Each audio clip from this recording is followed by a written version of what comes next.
אדוני אלוהי שלא ירד דבר תקלה על ידי ולא יקשר לא לך בשמחו בחברך ולא אמר טמא טהור ולא טהור טמא לא טהור אסור לו אסור מותר ולא יקשרו חבריי ולא לך בשמחו כי אדוני ייתן לך חוכמה מפיו דעת ותבונה גל עיניי והביטה נקלעות מתורתך.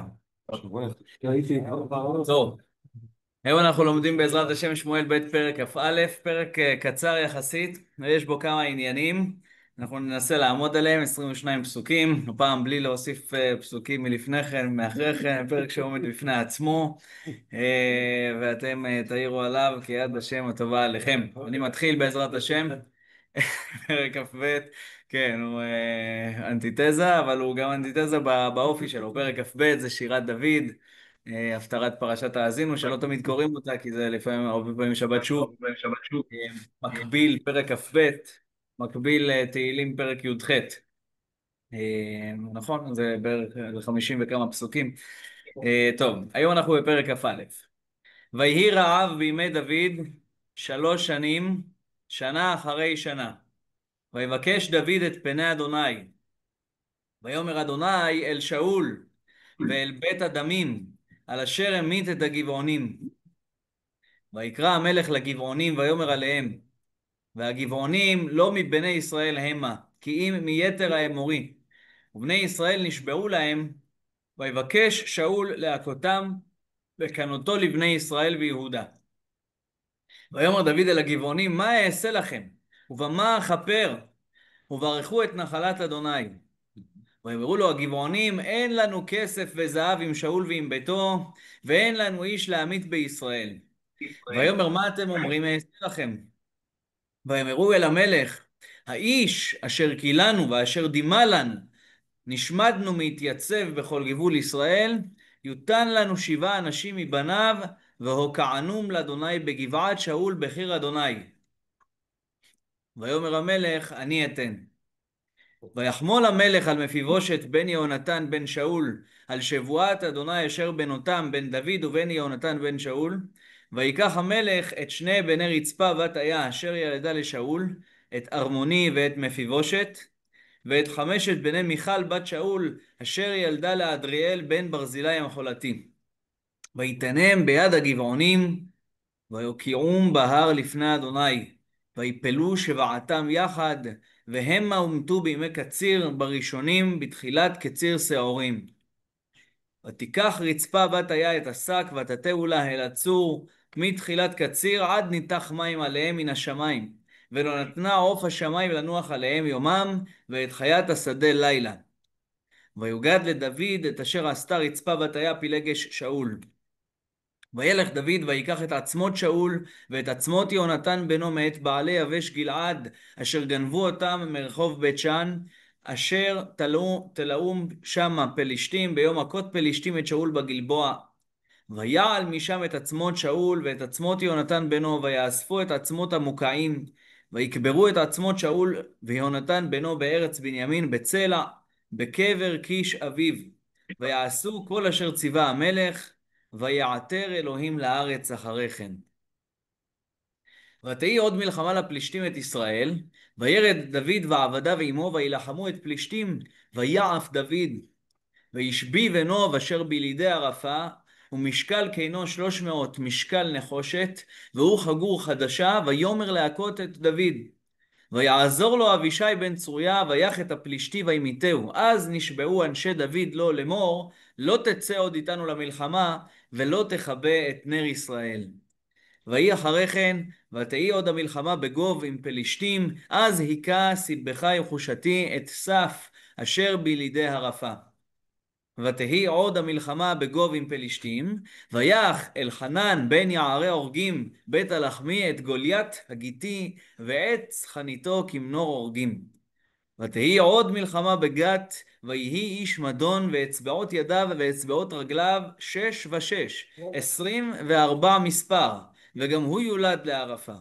ויחרף את ישראל, ויכהו יהונתן בן שמעה אחי דוד. את 4 אלה יולדו לערפה בגת, ויפלו ביד דוד וביד עבדיו.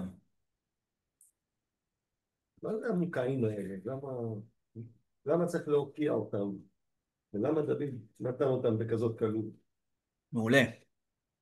מעולה. למה צריך להוקיע אותם? אה, איזה יופי. עוד אחד? זה פלאות. מי זה? וואו, שמואל. שמואל. שמואל אלף? מגיע, שמואל ג'. מה אתה אומר? וואי וואי, צ'או, איזה הפתעה טובה, מאוד מעולה. שלום עליכם.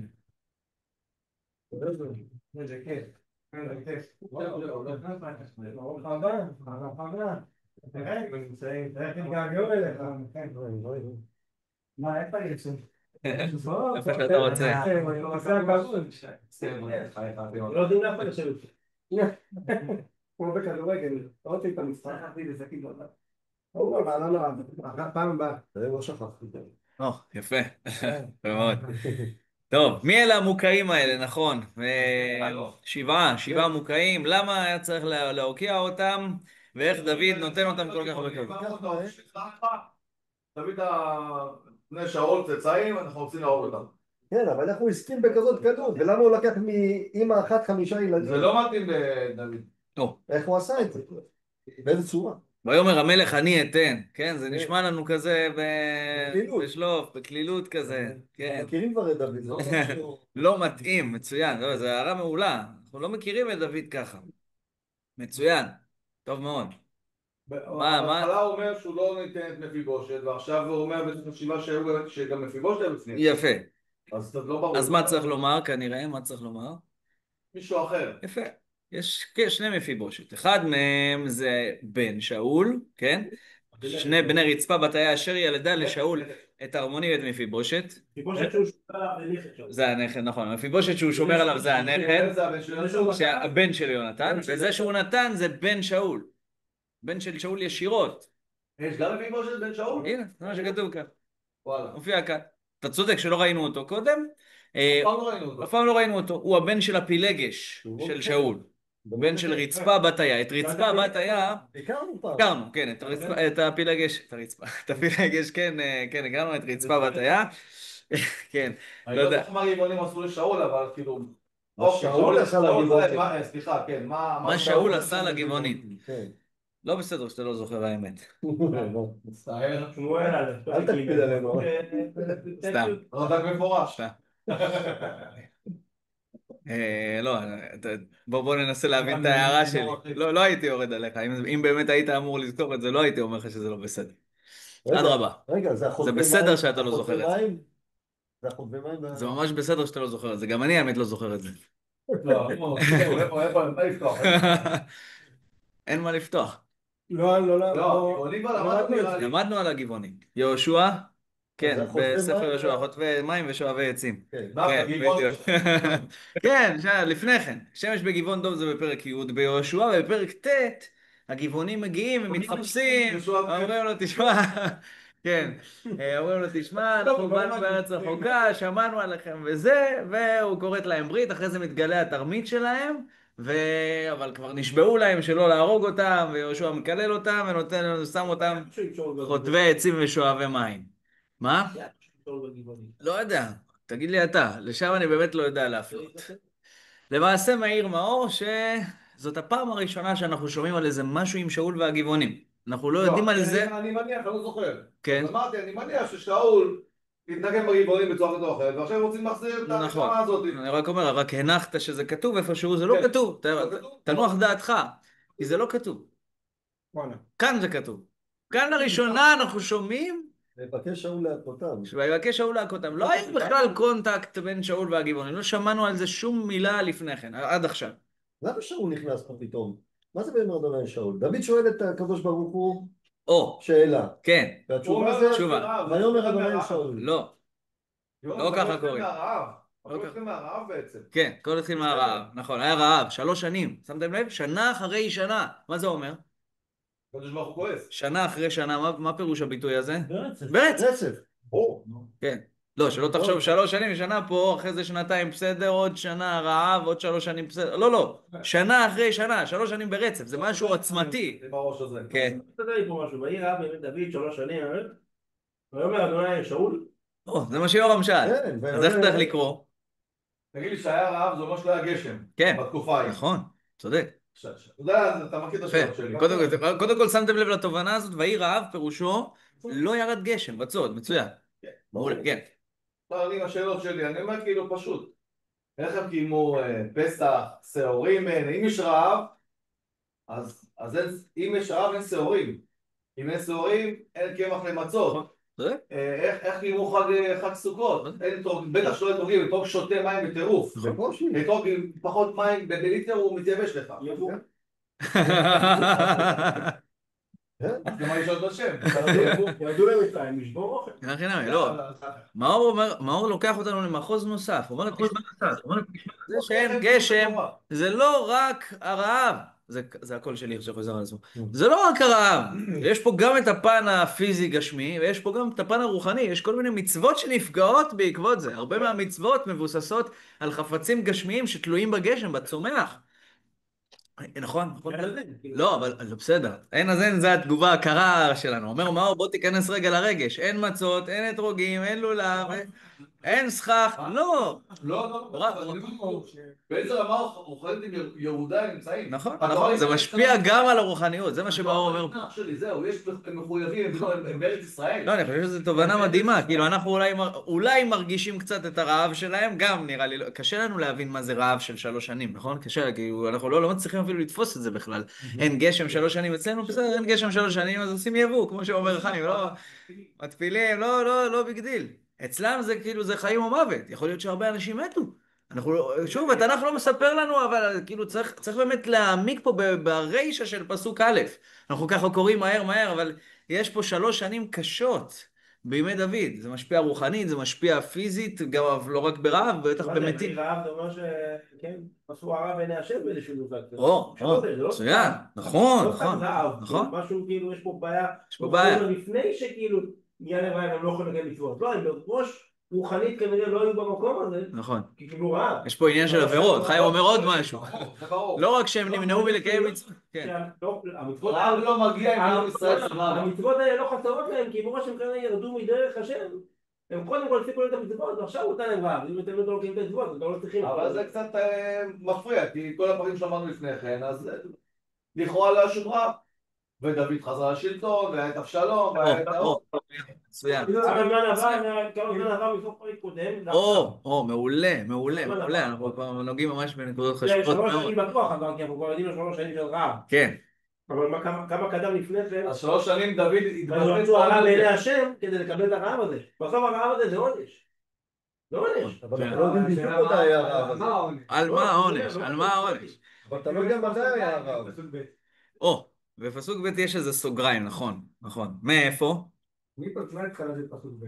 ויקרא המלך לגבעונים, ויאמר עליהם, והגבעונים לא מבני ישראל המה, כי אם מיתר האמורי ובני ישראל נשבעו להם, ויבקש שאול להכותם וכנוזו לבני ישראל ויהודה. לבני ישראל ויהודה, כן. אז תקשיב, המדע כבר... כן, פסוק ב' הוא בעצם מספר פה איזה סיפור מסוים, נכון? מספר את הסיפור שקרה. המלך זה שאול. לא. לא. פה זה לגגל, שאול כבר מזמן לא איתנו, ויקרא המלך לגבעונים. אתה בעצם אומר ש... המלך זה הסיפור על שאול, שבעצם אתה להתנקם בגבעונים. אוקיי, מעניין, וואו, לא חשבתי על זה. ואומר אדוני, בפסוק א', אל שאול זה בעצם מספר כאילו שזה אל שאול. כאילו זה לא אל שאול, זה בעצם כאילו, זה אולי יש פה איזשהו פסיק או משהו כזה. איפה פסיק? ובפסוק א', כן, ויבקש דוד את פני השם, ואומר השם אל שאול, אל שאול, יש פה איזשהו נזכור, זה לא באמת אל שאול, הוא מדבר לשאול, שאול לא שם. נכון, אין שאול. הוא מדבר על שאול, אוקיי.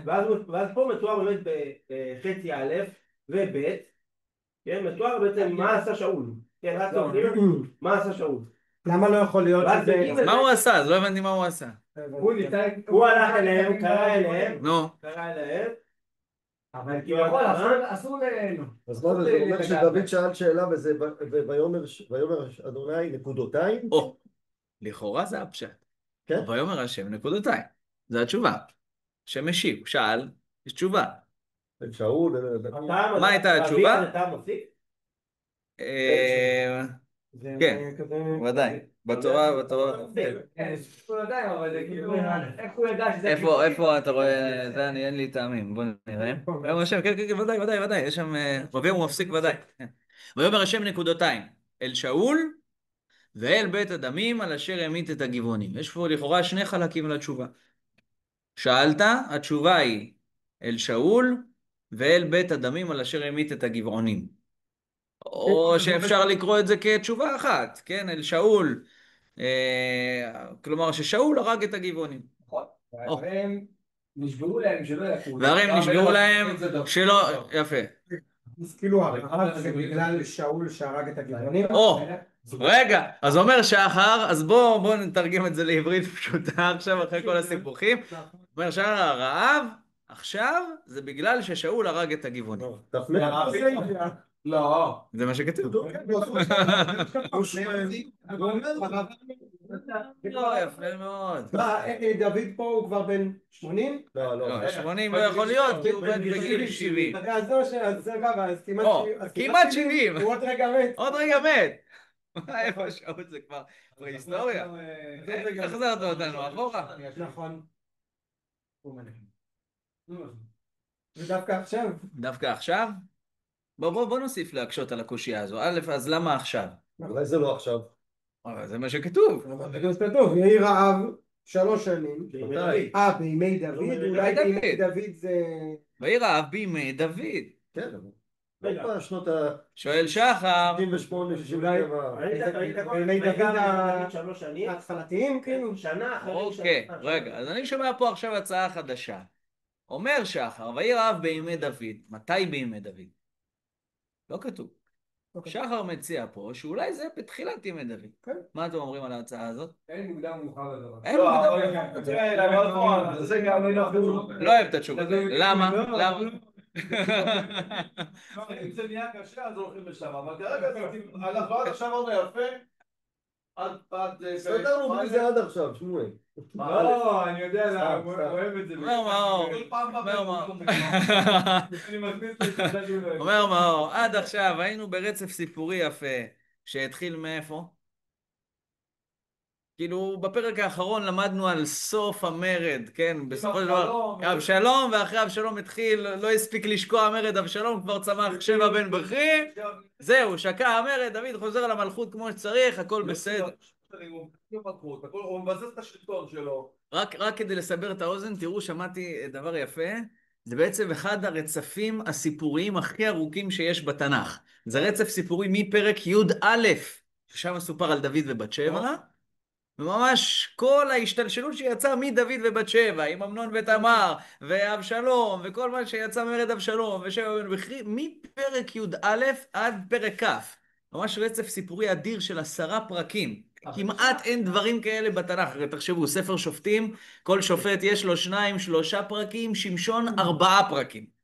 אבל איפה מצאת רצף סיפורי של 10 פרקים? שוב, וגם הפרקים הקודמים מספרים על דוד, אבל מבחינת סיפור אחד שאתה לא יכול לחתוך אותו באמצע. זה מתחיל מדוד ובת שבע פרק י"א עד פרק כ', יש רצף סיפורי אחד. אומר מאור, רגע, בוא נמשיך הכל פה הולך לפי הסדר. אומר שחר, לא חייב, מי אמר? אולי זה בכלל לא כתוב מתי בימי דוד זה היה. מוסיף חיים, רגע, אמור להיות פה איזה חטא שקדם עוד ל3 שנים האלה. אם אני אגיד שכל העסק הזה מתחיל בסוף ימי דוד, מתחיל עוד 3 שנים לפחות של רעב, איפה משהו שקדם ל3 שנים האלה כדי שאני אבין מה בכלל סיבת הרעב? למרות ששוב, השאלה הזו היא לא קשה, כי הקדוש ברוך הוא אומר שהרעב פה הוא לא קשור בכלל לדוד, לכאורה. על מה הוא? על שאול. אז אפשר, אז בוא נגיד שמיד בסוף המרד התחילו 3 שנים האלה. זה הגיוני שזה ברצף, כי מפיבושת, סופר לו על מפיבושת, הוא מכיר אותו, והוא חס עליו מצוין. אומר מאור, אי אפשר להקדים את זה יותר מדי. אתה לא יכול לקחת את זה לתחילת... שאול מת, יונתן מת, זהו, עברנו את זה, יפה. מפיבושת כל הזמן. מעולה. ממתי הוא מכיר את מפיבושת? ממתי? קצת לפני מרד אבשלום? לא. פרק, בוא נתכוונן שנייה. מה, פרק? מה אמרת? תגיד מה אמרת, נו, זה נכון. פרק ט', נכון מאוד. כן, בפרק ט' אנחנו מכירים את מפיבושת. דוד שואל, תגידו, אולי נשאר עוד איזה מישהו, איזה צאצא לשאול, ואז איך קוראים לו, העבד הזה?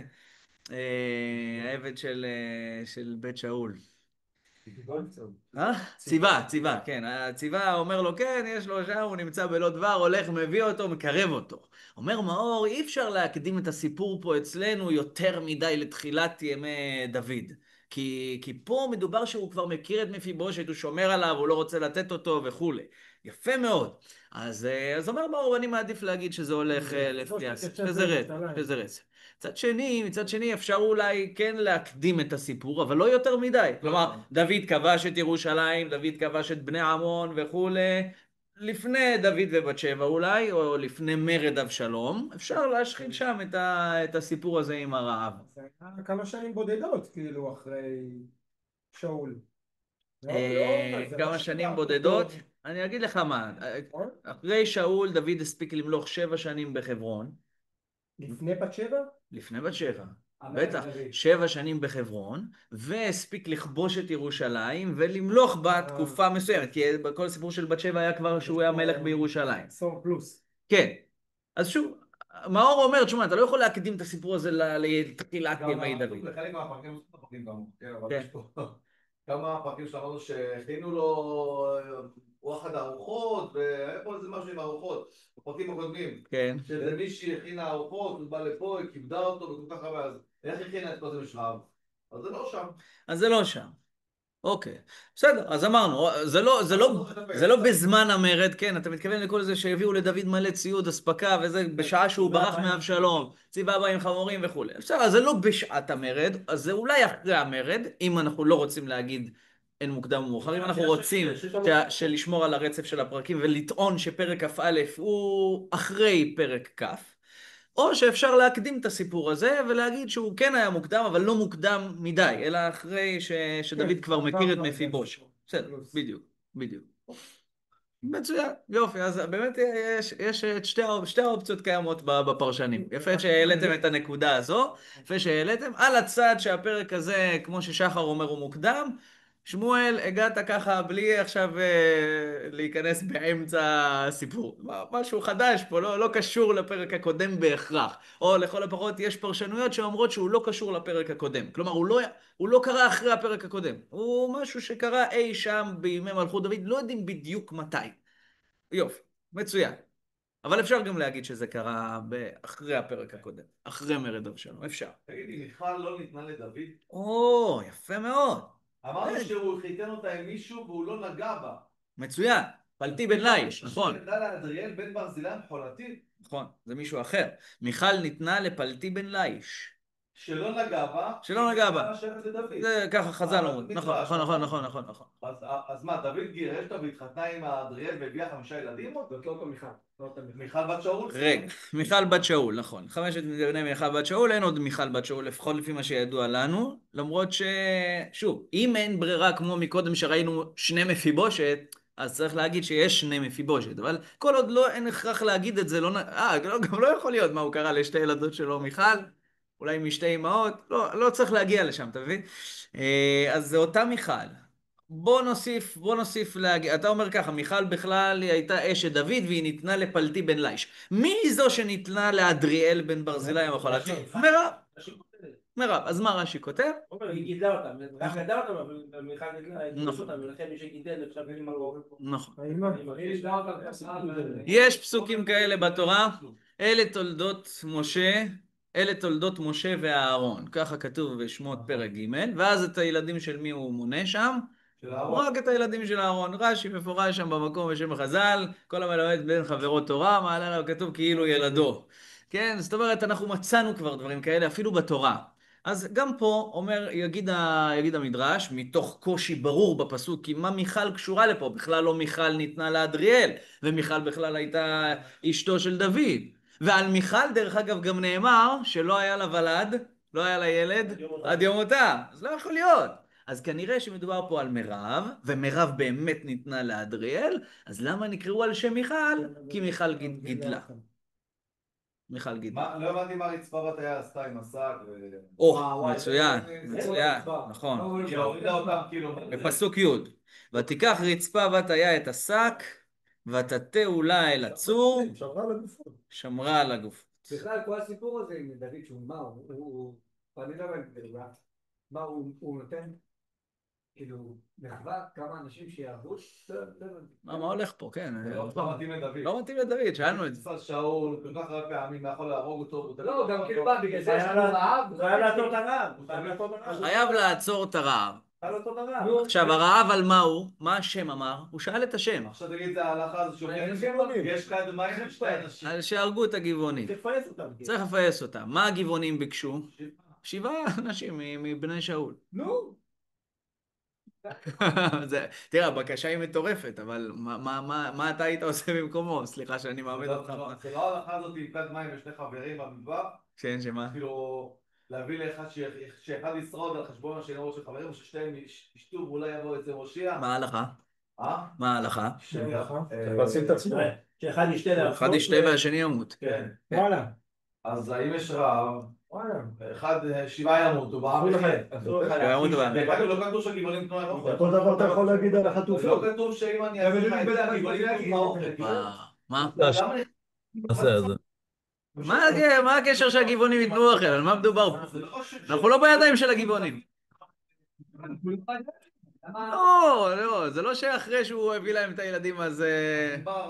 לא, זה לא שהגבעונים הביאו להם עכשיו אוכל. לא הגבעונים עצרו להם את השיבר. מי עצר את השיבר? לא ברוך הוא. זהו. רואים שהשם אבל קיבל את המעשה הזה. הקדוש ברוך הוא פתח את השיבר. מה הבא? רואים שלפי הפסוקים נראה שהשם קיבל את המעשה הזה כדבר טוב, כי אז ירד גשם מיד. מור אבי אומר שתראו, כתוב בסוף העניין, בפסוק י"ד, ויעתר אלוהים לארץ אחרי כן. כלומר, המעשה היה... נכון, בין לא, הקדוש ברוך גם הוא. לפני כן, שהיא כיסתה את הגופות מפני הגשם. גם לפני כן, גם בפסוק י"א. כן. היה גשם או שהיה רעב, או שהיה בצורת, לא הבנו. בפסוק י' כתוב עד אשר ניתח המים עליהם מן השמיים. מיד איך שהם... כן, מעניין. בפסוק י' כתוב, אבא אומר, ותיקח רצפה ותהיה את השק ותטה אולי אל הצור מתחילת קציר, עד ניתח מים עליהם מן השמיים. כלומר, אז הקדוש ברוך הוא באמת נעתר, הקדוש ברוך הוא נענה הקדוש ברוך הוא באמת הפריע לו ששאול הרג את הגבעונים, הוא ציווה להרוג אותם. לא, הוא ציווה להרוג אותם. לא שיהושע בא ונשבע ועשה טעות ונשבע, בסדר, אז יהושע נשבע, אבל בסופו של דבר הקדוש ברוך הוא ציווה להרוג אותם. פלא פלאות. על מה הקדוש ברוך הוא מקפיד פה? על מי הקדוש ברוך הוא הוא אמור מקפיד? להקפיד על נוב, ולא על ה... היה אמור להקפיד על נוב! רש"י שם. איפה נוב? איפה נוב עיר הכהנים פה? על נוב זה אל שאול. אל שאול מדובר על נוב. אל שאול, רש"י כותב? מה זה אל שאול? אל שאול, אל תקראו פרק רש"י. ב', פסוק ב'. בסדר, לא, אפשר להסתכל. שאול על עוון שאול, רש"י אומר בכלל משהו אחר, אני רואה. שאול הוא אומר שם, אושר הדק. לא, על אשר המית. ויאמר השם אל שאול, כן. ואל בית דוד, מה זה אל שאול? על עוון שאול שבא בפתאום, כן, ובית דמים שהרג נוב עיר הכהנים. ואל בית הדמים שהרג נוב עיר הכהנים. אוקיי. כשהרג נוב עיר הכהנים, המית בהם 7. רגע. אז רגע. הרג את כל נוב עיר הכהנים. זה בסדר. כאילו, תוך כדי שהוא הרג את נוב עיר הכהנים, הוא הוריד איזה 7 גבעונים, ועל מה הקדוש ברוך הוא יצא, על מה יצא הקץ? על 7 הגבעונים האלה? מה? יכול להיות שהם חפים מפשע? לא, ונוב עיר הכהנים היו פושעים. כמה זמן עבר? אנחנו לא יכולים לתפוס את זה, אתם מבינים? עיר שלמה, כמה עיר זמן עבר? שלמה נמחקה. מנוב עד הרעב, כמה זמן עבר? זה עבר מלא זמן. מה שאני אומר, נוב זה בימים של שאול. לא, אבל עיר כהנים זה באמת... 85, לא, מי סופר? 85 היו רק כהנים נושא אפוד בד, כן? כהנים 40 שנה בשמיטה. כהנים חשובים. אז העיר אם כהנים זה עכשיו דוד לא אמרנו כמות. כל העיר הייתה כהנים. עיר שלמה של כהנים. נגיד פה הוא בן 60. פה בן כל 65. הסיפורים שאול... אי אפשר לתפוס את זה. רגע, מנוב עד הרעב עברו איזה 40 שנה? זה פחות 40 שנה. שוב, אם אנחנו אומרים שהפרק הזה נמצא במקומו הכרונולוגי. כן. ואז יוצא שהרי כל העניין של מרד אבשלום היה כבר בסוף ימי דוד. אמרנו, כן? היה כתוב מקץ 40 שנה, זה אברבאל פלא, שזה לא ממש שעברו 40, אצל אבשלום כתוב מקץ 40 שנה, לא ממש שעברו 40 שנה שלמות, אלא אנחנו נמצאים בעשור הרביעי של דוד. זה מרד אבשלום, וכאן לקח עוד 3 שנים. דוד פה כבר על סף מוות, כמעט בן 70. זה בהנחה שהפרק נמצא במקומו הכרונולוגי. שחר העלה אפשרות שהפרק לא נמצא במקומו הכרונולוגי, לא ממש בתחילת ימי דוד, אבל איפשהו בעשור הראשון, לא בסוף העשור הרביעי, או בעשור השני, אבל לא בסוף העשור הרביעי. אפשר כך ואפשר כך. כלומר, יש שני כיוונים. בכל מקרה עבר זמן, עבר זמן, כן. עברו שנים. אז אתם שאלתם מקודם למה עכשיו. בואו נהפוך את המטבע של השאלה הזו. למה לא? לא. למה לא אז? זאת אומרת, זה שתי שאלות, זה שתי סעיפים של שאלה. א', למה עכשיו? אז יש פה משהו וב', למה אתה מקודם? שים את זה אז. שים את זה אז. אלה שאול ולבית הדמים, אז מה זה אלה שאול? אלה שאול אומר על עוון של שאול נקבר. זה רש"י, אתה חוזר לרש"י. על עוון שאול שנקבר. פתאום הוא בלכבש שגנבו אנשי יבש גלעד. רגע, תמשיך. שגנבו אנשי יבש גלעד וקברו, ולא נספד לפי... האב הוא לא על משהו שעשה שאול, הוא על זה ששאול לא קיבל את הכבוד, כאילו, האב נענש על זה שלא קיבל את שאול שהיה מלך. יפה מאוד, רש"י מביא את זה... רגע, אבל 70 שנה. אבל גם לא ברור, הקדוש ברוך הוא כועס על שאול. בוא, הוא כועס עליו, הוא כבר, בהוראת השם, הניחו כבר את דוד. אז כאילו, בסדר, היה במלחמה, נרצח במלחמה, קברו אותו על הדרך. לא הספידו, מה אתה רוצה? כאילו, זה לא עכשיו המושיע. הוא בחר לו בתחילה, הוא כבר זהו, קרה שם את מה. אתה בוא תגיד גם הבית הדמים, השבעה האלה של הגבעונים. כן, הגבעונים, בסוף עוד פעם, הקדוש ברוך הוא ציווה להרוג אותם. מה זה? איזה כמובן, זה לא בסדר, יהושע כאילו נשבע להם, אבל בסוף הדבר, הקדוש ברוך הוא ציווה להרוג, שאול הרג. יש פה כמה תמימות, יש פה ממש כמה וכמה. חיים אמר שיש כעס על זה שלא התייחסו טוב לשאול. אז רגע, אז בואו באמת נבין את הרש"י הזה. חיים קרא את רש"י, ורש"י כתב שהתשובה באמת מורכבת משני חלקים. אני אמרתי את זה מקודם, אבל בהתחלה אנחנו הבנו שזו תשובה אחת. אל שאול ואל בית הדמים, על אשר הרג את הגבעונים, כל זה תשובה אחת, פשוט מתפרטת לכמה חלקים, אבל הכוונה שזה בגלל ששאול הרג את הגבעונים. רש"י כותב שאל שאול זה חלק אחד של התשובה, ועל בית הדמים זה חלק אחר. אל שאול זה שלא הספידו את שאול כמו שצריך, ובית הדמים שהרג את הגבעונים זה 7 גבעונים שהוא הרג, כשהוא הרג את נוביר הכהנים. אז בתור עונש דוד נותן להם שאול בגלל שלא התייחסו אליו. רגע, אז עכשיו בכלל כאילו זה לא מובן. רש"י אפילו מחלק את זה לשלוש. לשלוש, כן, אל בית הדמים שהרג נוב, אבל זה נראה בסופו של דבר, כן, אבא. אחרי זה הוא כותב שהוא לא באמת הרג 7 גבעונים, אלא בגלל שהוא הרג את הכהנים שהיו מספקים להם לחם ומים, לפי חז"ל, אז 7 מהם מתו, 7 מהגבעונים, בגלל שלא קיבלו לחם ומים מהכהנים ששאול הרג, ואז כאילו מצטרף לחטא הזה. כן, נכון, אז שוב, אבל בסופו של דבר רואים על מה הקדוש ברוך הוא הקפיד, על 7 הגבעונים האלה, ולא על נוביר הכהנים. אז כאילו יוצא שבסופו של דבר, גם איך בסופו של דבר תוקן החטא הזה ששאול לא נספד כהלכה, רש"י כותב שזה חלק מהתשובה של הקדוש ברוך הוא, כן? אל שאול, זה שהוא לא הספידו אותו כמו שצריך. איך העניין הזה תוקן? הוא לקח את העצמות של שאול, הוא קבר אותם. זהו, אז תשימו לב. אז יש... שמצוין המקום של שאול, אבל אנחנו לא יודעים, רשום ממש, ופה איפה המקום שלו, בזה, בבור שם, אמרתי עד להם לדעו קבר שאול. עכשיו לקחו אותו משם, קברו אותו, וגם פה הסבירו איפה. כן. וגם פה ציינו את המקום נכון. הספציפי, ועד היום אנחנו עדיין לא יודעים, לא מכירים את קבר שאול. לא מכירים, ממש, כן, נכון. אז תשימו לב, כתוב כאן בצלע. איפה זה בדיוק צלע? אולי נראה אחרי זה פסוק ביהושע. אזור בנימין, אזור ירושלים, נכון. יש פסוק כזה בספר יהושע, אחרי זה נראה אותו. אז אבא אומר שתראו, אחרי זה כתוב באמת שדוד עושה גם איזה אקט של קבורת שאול ויונתן. או, אז יש פה באמת שני תיקונים. יש פה גם את העניין של הקבורה של שאול, וגם את העניין של המסירה של השבעה הגבעונים האלה. אולי זה מה שהביא את חז"ל להבין שהתשובה פה מתפרטת לשני כיוונים, אל שאול, ואל בית הדמים על אשר המית את הגבעונים, כי באמת יש פה אקט כפול אחרי זה, שרק אחרי האקט הכפול הקדוש ברוך הוא נעתר. תסתכלו בפסוק י"ד, כן. אולי זה גם מה שהביא את חברה קדישא שלנו היום, לקבוע אחד על השני. לא כתוב כאן שקבעו אחד על השני, אבל... בקרב האביב, הכוונה במתחם, כן? בפסוק י"ד, ויעתר אלוהים לארץ אחרי כן. אחרי מה? סוף פסוק י"ד. אחרי שהוא רק... אחרי ההתחלה של הפסוק, אחרי הקבורה. ראיתם? אמרתם שתי תשובות. גם אחרי שהוא מסר את השבעה האלה להריגה, וגם אחרי שהוא קבר או ליתר דיוק, רק אחרי שהוא הוסיף לשבעה האלה שהוא נתן, גם את הקבורה שלהם, יחד עם שאול ויונתן. אז, אחרי כן, אחרי כל העסק הזה ביחד. אז זה מביא את חז"ל להבין שהתשובה של הקדוש ברוך הוא מתפרטת לשני חלקים, אל שאול ואל בית הדמים.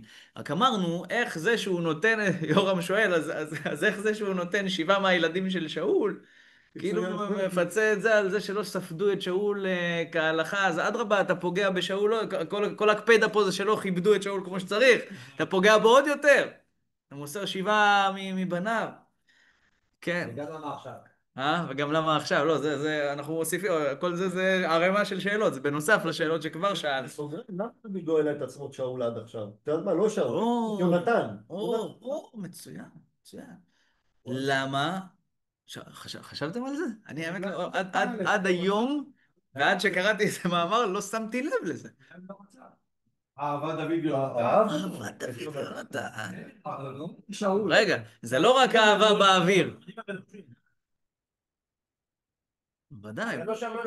תראה, הוא כונן, כן? הוא כונן את הקינה הגדולה, כן? והוא אמר לאנשי יבש גלעד, הוא אמר להם שקוייך שהעליתם את העצמות, לא זוכר עכשיו בדיוק איפה, אבל שהיה שם בתחילת ספר שמואל ב', תחילת כן, הוא אפילו, נראה לי... מצד אחד אומר, וואו, גם לי היה קשה העניין הזה, אז כן הספידו, כי דוד כונן עליהם קינה של מה? פה בתחילת הספר שמואל ב', איפה? כל העם. כל דוד נענש, כל העם נענש. כל העם נענש. כל העם נענש. בואו נוסיף את התובנה הזו לקושיות שלנו. שאלנו למה עכשיו, שאלנו למה לא אז. לא, כל העם. למה כל העם? טוב, הרוויזיה לזה, מה לעשות? למה כל העם? מה הם קשורים בכלל? תמיד זה כולם ביחד. אם שאול, שהרג את בית כן, שהרג את הגבעונים, בסדר, ונגיד שגם אז אולי על זה שלא ספדו אותו כמו שצריך, אולי זה גם כן מצטרף לזה, כי חז"ל הרגישו למה כל העם נענש פה, רעב לכל העם, מקצה לקצה, כן, רעב שנה אחרי שנה, זה עונש רציני לעם, אז לא יכול להיות שזה נטו על מה ששאול הרג את הגבעונים, כנראה שצריך להכניס פה איפשהו גם את הממד של העם בתוך הסיפור הזה, כי אחרת העם לא היה נענש, והעם לא היה נענש עכשיו. אז בעצם יש לנו פה כמה קושיות על כל הסיטואציה הזאת שקורית פה בתחילת הפרק. נכון, באמת אנחנו נצטרך להבין את זה. פרק ממש קצר, אבל כאילו יש פה עמוס. איפה דוד? איפה דוד היה פה כל השנים האלה? איך הוא לא מעלה את עצמות שאול? ויותר מזה, את עצמות יונתן. אני יודע איפה הם? כאילו, עכשיו הוא יודע איפה הם. שאלנו, איך זה שדוד לא מביא את ארון הברית, שישב על זה, לא שלוש שנים ישר שאול לא הביא אותו. אתה שואל על עצמות שאול? את ארון הברית הוא לא הביא. היה עסוק במקרה. לא, הוא היה עסוק. היה עסוק, וברגע שהוא היה יכול הוא הביא את הארון. ברגע שהוא היה יכול הוא הביא. כבש את ירושלים, הביא את הארון. מיד אחרי שהוא כבש את ירושלים. אבל פה הוא מלך, כבר כל כך הרבה שנים. איך הוא לא מקיים את אולי הוא פחד שבעצם להוציא את עצמות שאול ויונתן, להוציא אותם מקבר, אז אולי ביזיון למלך. לא, אבל לא קבעו. נפגעו ביחד. אבל אתה יודע, הוא עשה את זה רק אחרי שהוא ראה מה שעשתה רצפה בת איה, כאילו, אמרו שזה... מעניין, זה גם מעניין. מתי הוא עושה את זה? רק אחרי שהוא רואה מה רצפה בת איה עשתה. זאת אומרת, זה אפילו לא מיידי, זה אפילו... זה לא אחרי התשובה של הקדוש ברוך הוא. שפה אתה הלך לספר לך מה ההפתעה, נגמר, עכשיו מישהו רוצה שהולכים לספר לך, הנה דוד עכשיו, כאילו, יכול להיות שזה קרה במקביל. נכון. את האמת אני אומר לכם, מה שאני עושה כשאני עורך את הדף, אני מעתיק את כל הטקסט של הפרק ומחלק אותו לפסקאות. גם שיהיה לי יותר נוח לקרוא, וגם זה עושה לי סדר, זה עושה לי סדר במוח מבחינת החלקים שהפרק מתחלק. אני שמתי Enter בין פסוק י"א לי"ב. כלומר, הבנתי כמו חיים. ויוגד לדוד את אשר עשתה רצפה בת היה פילגש שאול, וזהו, ואנחנו לא יודעים מה הוא עשה עם זה, כאילו מה קרה הלאה בעקבות זה, ובלי קשר לזה, וילך דוד ויקח את עצמות שאול. אבל באמת אפשר להבין לא ככה. אפשר להבין שי"א דבוק לי"ב. למה ויוגד לו? אם זה לא אם זה לא משנה, ואם הוא לא עשה עם זה שום דבר, אז מה זה ויוגד לו? יפה. לכן באמת תהיה שלא לשים את זה. מדהים, איך אנטר מפרש. אתה לא מאמין. לעשות אנטר או לא לעשות אנטר זה פרשנות לתנ"ך. בלי לדבר בכלל. זה הטעמים החדשים, אנטר. בדיוק. לא, אתה מבין את זה? טעם. נכון. דרך אגב, מי שהרג את נובה זה שמואל א' עמבד. נכון. מי שהרג זה בכלל דואג האדומי. נכון. אבל במצוות שאול. גם דואג נענש. דואג אחרי זה גם נענש. למה הם לא קברו אותם? את מי? בשבעה. למה הם לא קברו אותם באמת? למה הם לא קברו אותם? למה הייתה צריכה בכלל לשמוע? כאילו שמרה להם בסדר, פול ולא תלין כנראה. מה אמרת? רש"י אומר לא תלין... לא תלין נבלתו על העץ. עוד שבועיים אנחנו נקרא פרשת השבוע. פרשת כי תצא. תחילת פרשת כי תצא. עוד שבועיים. איפה לא תלין פה? לא תלין נבלתו על העץ. כמה זמן הם על העץ? עד שירד גשם. תוך כמה זמן ירד גשם? 3 שנים, זה כבר עברו 3 שנים, ואז תלו אותם, כן, מתחילת קציר, פסח. עד שהגיע החורף, חצי שנה, אנשים תלויים. איך יכול להיות? מה? והיא שם, חצי שנה. שאלת מה היא עשתה פה מקודם? אני אגיד לכם מה אני הבנתי, לא ראיתי פרשנים, ותיקח רצפה בת היה את השק ותטהו לה אל הצור. מה שאני מבין זה שהיא שמה לה לעצמה איזה שוחך, כדי להישאר שם, כדי לשהות שם בשטח. היא שמה לה איזה, סדרה לעצמה איזה... כן, לא יודע, שמה... אתה אומר לי כאילו כל פעם שמגיע איזה אוף או משהו עם... כן, אבל זהו, היא קנתה שם שביתה. עד שניתח מים. היא בנתה מעל. כן. בנתה מעל, ככה אני הבנתי. חוץ מזה שהיא לא נתנה לעוף השמיים לנוח, כן, אבל זה שהשק לא מפריע לעוף, הוא ינוח על זה, ויזיז את השק, ויקח מה שהוא רוצה. מה שאני מבין, ותטהו לה, כלומר בשביל עצמה. אל הצור, לא יודע, קשרה אותו באבן שם או משהו כזה. סתום, השמש והגשם. כן, בדיוק, כי בסוף תראה כמה זמן היא נמצאת שם, אם אנחנו מבינים נכון את הפסוק, שבאמת זה מפסח עד החורף. איך דוד נותן לזה לקרות? תחילת קציר זה פסח. תחילת קציר, קציר שעורים, כן? זה אזור פסח, הרי אנחנו יודעים שהמעבר מפסח לשבוע זה כן, נכון, קצירת העומר, נכון. קוצרים שעורים, נכון? זה פסח. מוזר, בהחלט מוזר. נכון מאוד. לגמרא יש תשובה מדהימה על זה. רק אני רוצה שנייה אחת לראות, לדעתי... מתחילת קציר, באמת היה קציר, אבל היה רב, איזה קציר. איזה קציר, על מה מדובר? מתחילת ימי הקציר, אז זה כאילו תקופה, אתה מבין שזה מדובר, אבל כתוב מתחילת קציר, ממש קציר, לא היה קציר, אבל... אז לא היה רב. דרך אגב, כתוב בשמואל ב' פרק ב', וישלח דוד מלאכים אל אנשי יבש גלעד, ויאמר עליהם, ברוכים אתם להשם אשר עשיתם החסד הזה עם אדונכם עם שאול ותקברו אותו, ועתה יעש השם עמכם חסד ואמת, וגם אנוכי אעשה איתכם הטובה הזאת אשר עשיתם הדבר הזה, ועתה תחזקנה ידיכם ויהיו לבני חיל, כי מת אדונכם שאול, וגם אותי משכו בית יהודה למלך עליהם. רואים שהוא אומר להם שכוייך, כלומר הוא יודע מכל הסיפור הזה, הוא יודע שאנשי יבש גלעד מסרו נפש, לקחו את הגופות מחומת בית שאן, קברו אותם ביבש גלעד, הוא יודע את כל הסיפור. נראה שכאילו הם עשו מעשה טוב. הם עשו מעשה מצוין. כן, כן. הם עשו מעשה מצוין. יורם שואל, העם לא, כאילו... יורם שואל, העם לא יקבל תאריך. תחשוב, הוא כאילו מת במלחמה. פסוק שמואל ב' פרק א', כן, פסוק ב', כן. ויספדו ויבכו ויצומו עד הערב על שאול ועל יהונתן בנו ועל עם השם ועל בית ישראל כי נפלו בחרב. עד הארץ ביום אחד? למה? יפה, לא יפה, זו קושייה יפה. אומר מאור, תראה, זה כתוב במפורש שהם יתאבלו. ויספדו, ויבכו ויצומו. על מי צמים? על מי, מאיפה ראינו שצמים על בן אדם שמת? אז אני אומר, זה עוד מעשה חריג יחסית, כן? שהם צמו עליהם. נכון, מעניין. מצד שני, הרבה פעם, יום אחד, היו 7 לא עשו. נו, אז מה? עד הערב. לא, אפשר שהויצומו, כן, ויצומו זה עד הערב.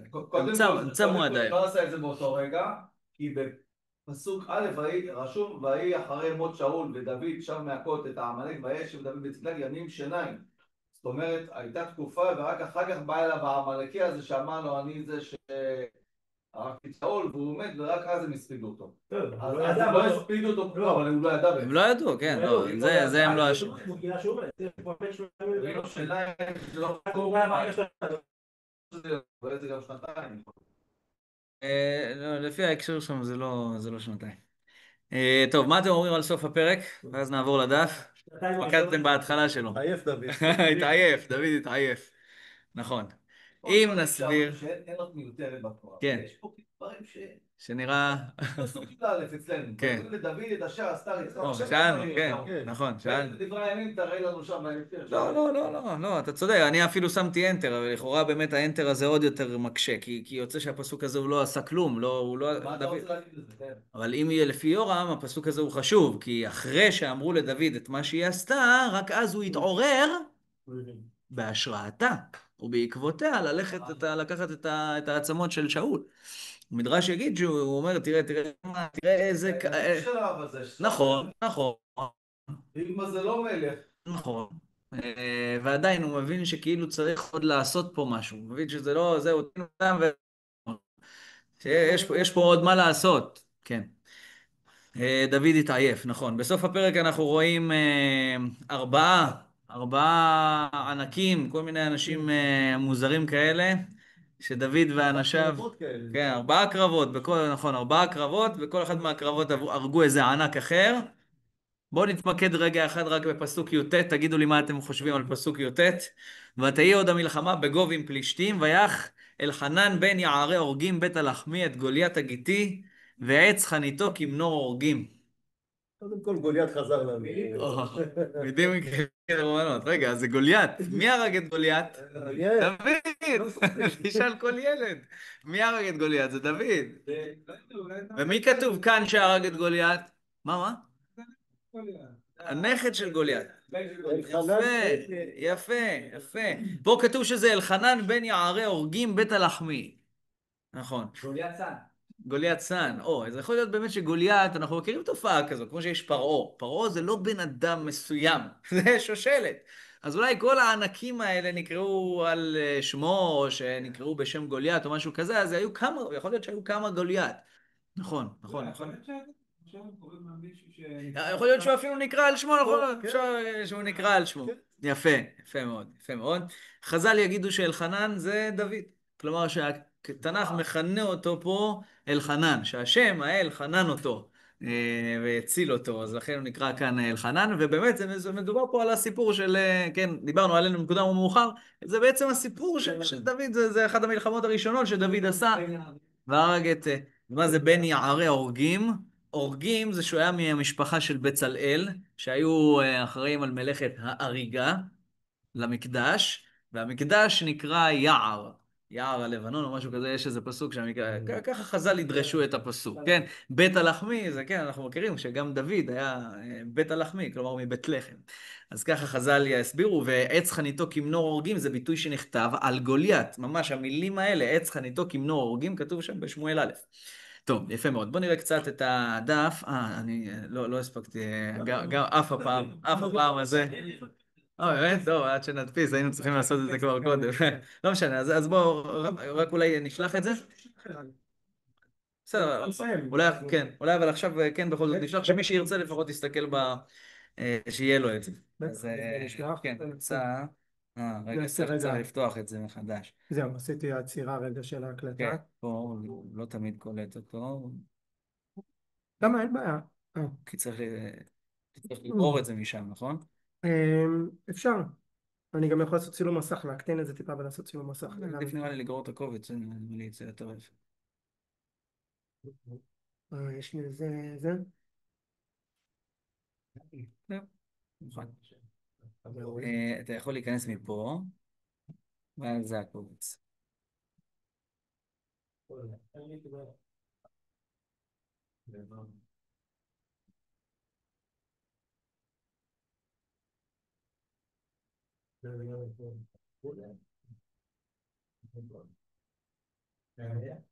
זהו, נפיק. יוצא. אני אתפס את זה.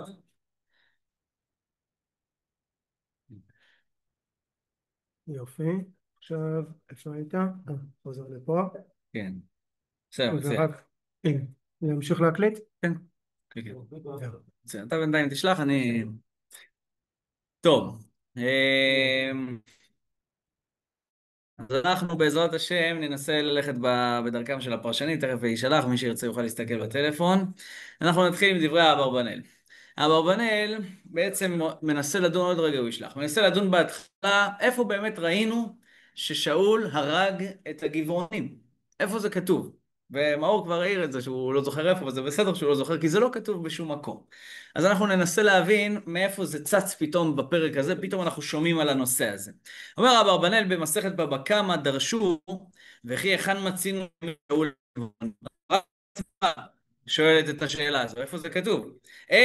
כתוב לתשובה של הגמרא, זה רש"י גם כן הביא את זה, נראה את זה אחרי זה גם במדרש, אלא מתוך שהרג נוב עיר הכהנים, שהיו מספיקין להם מים ומזון, מעלה עליהם הכתוב כאילו הרגם.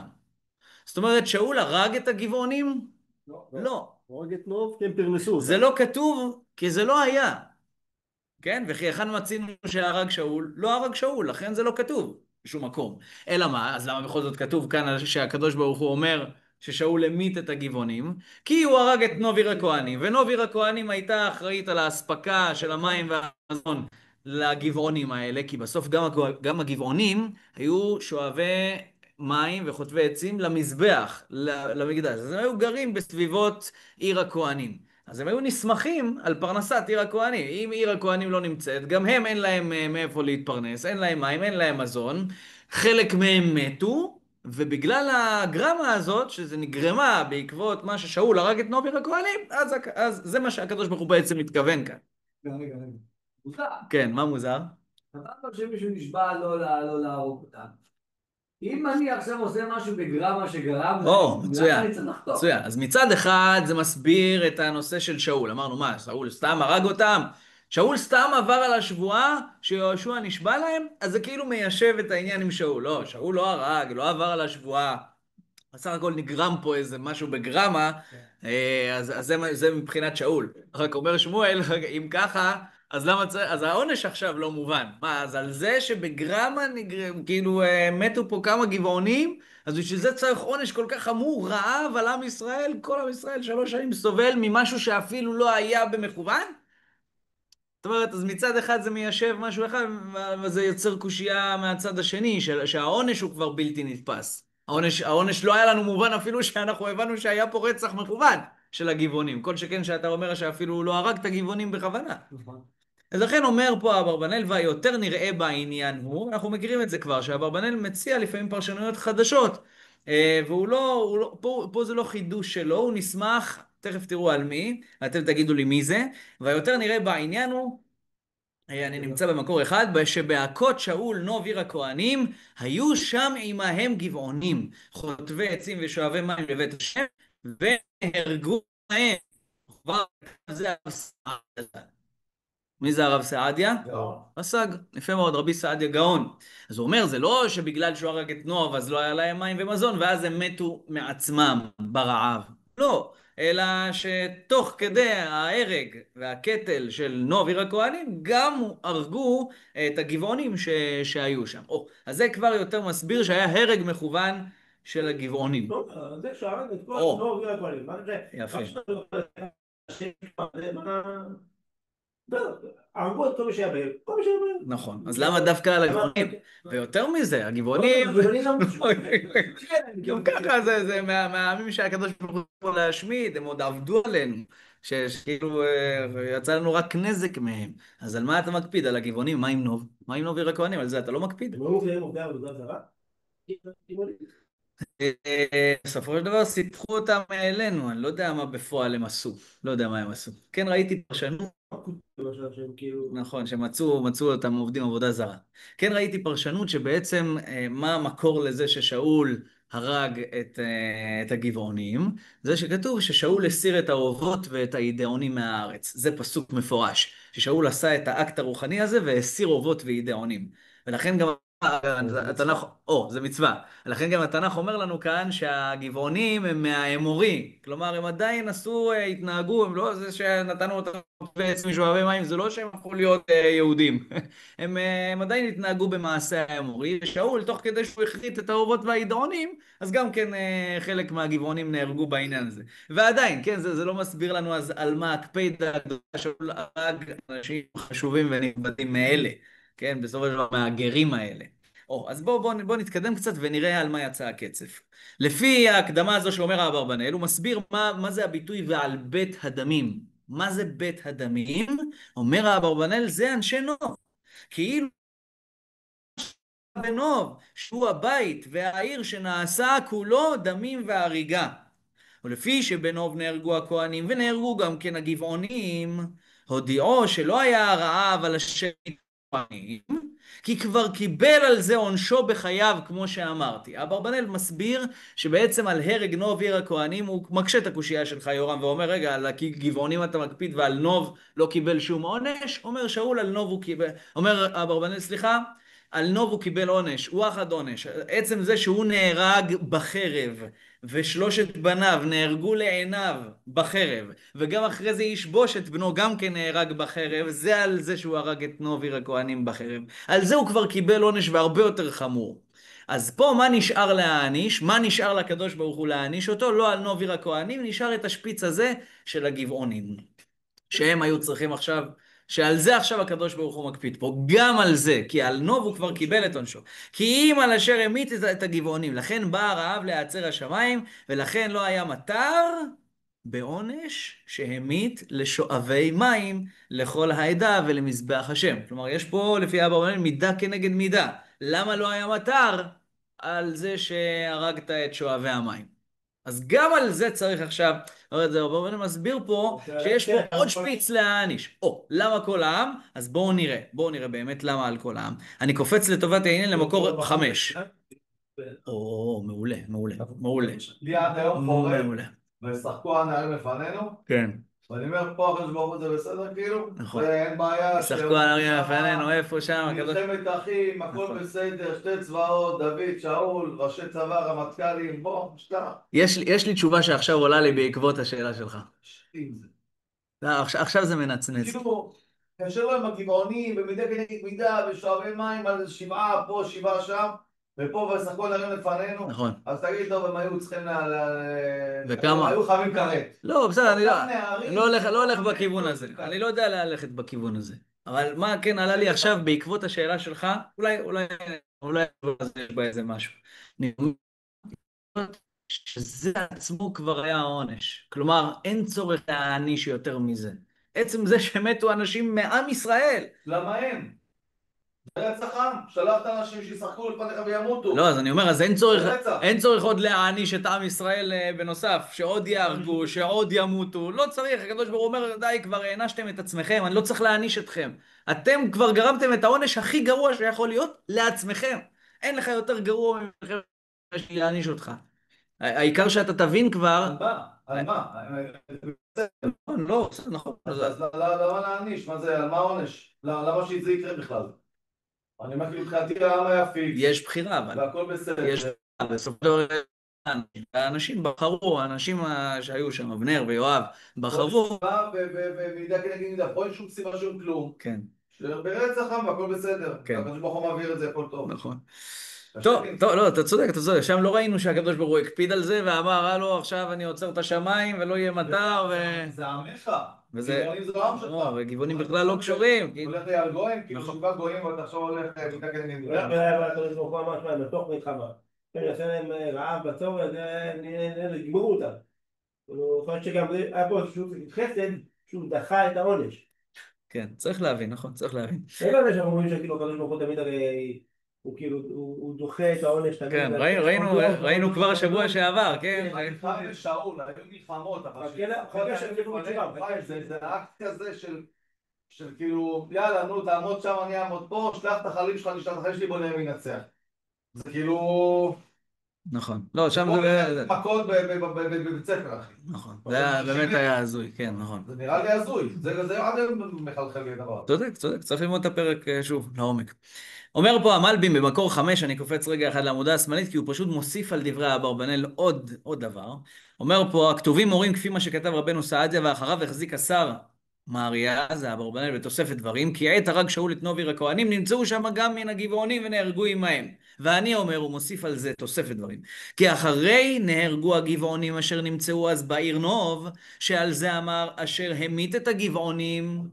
המלבים בעצם יוצא, יש לו איזו קושייה מסוימת. אני אגיד לכם אותה, ואז נבין למה הוא יתראה את מה שהוא אומר.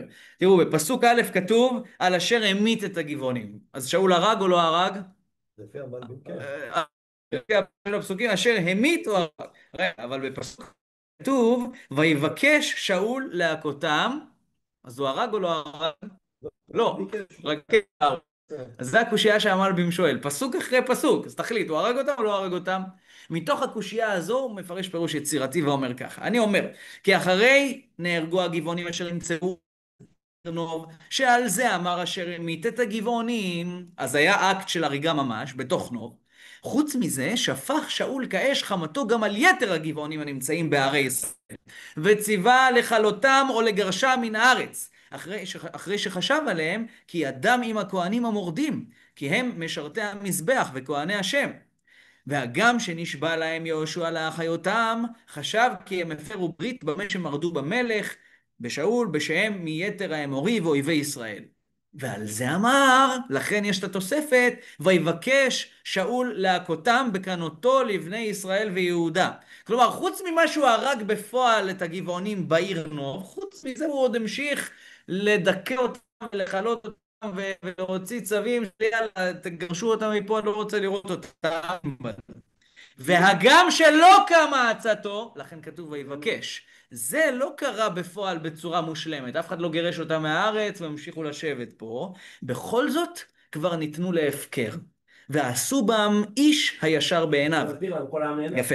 והיו לבז, ואין מציל, גולים ומגורשים, שעל זה אמר, ואשר דימה לנו ונשמדנו להתייצב בכל גבול ישראל. לא היה להם מנוח, כבר לא התייחסו אליהם כמו שצריך.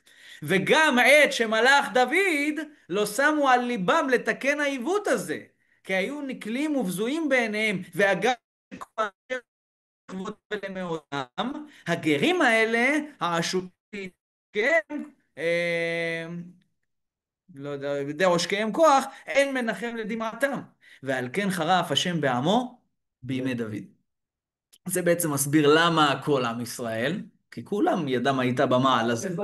רגע, ולמה? בימי דוד. מי זה לא שמו ליבם? למה? כאילו עוד פעם, בסוף זה הגבעונים שטיבי להרוג אותם. אז מי זה לא שמו ליבם? יש פה מלך, בסוף תשים עליך מלך, העם בחר במלך, המלך החליט, עושים וזהו, מה אתה לא, אבל המלך נדבר בשם השם. ההחלטה של שאול... עכשיו פה אומרים בגלל שהעם זלזל בהם. יהושע, סליחה, אז בואו לכם על הערבים שבקרבנו, בואו הם מסכנים. לא שמו ליבם לתקן את העיוות הזה. מי מדובר? העם בהובלת דוד, בהנהגת דוד. הם כן. כלומר זה עוול שנמשך, והוא נמשך עד ימי דוד כולל. כלומר, למה השם נפרע מדוד? כי דוד היה אמור לתקן את העיוות הזה. זה ששאול עשה, בסדר. אז שאול נענש בעונשים אחרים. אבל מדוד היה מצופה להסיר את העוול הזה, והוא לא הסיר. אבל למה? הרי הוא יודע שהקדוש ברוך הוא ציווה להרוג אותה, אבל זה נראה לך כאילו להסתדר אותו, אתה יודע, כאילו... אבל נשבעו. לא הוא נשבע, יהושע נשבע עד עולם. צדיק גוזר השם מקיים. אבל פה זה לא צדיק גוזר השם מקיים. פה זה השם ציווה לעשות משהו, כן. ועשו את ההפך. ובסוף מה? בסוף כאילו מה שעשו ההפך, הוא כאילו משמר את זה. ויש פה סתירה רצינית. מה השם ציווה? לא הבנתי. השם אתה ציווה... אומר עם האמורים.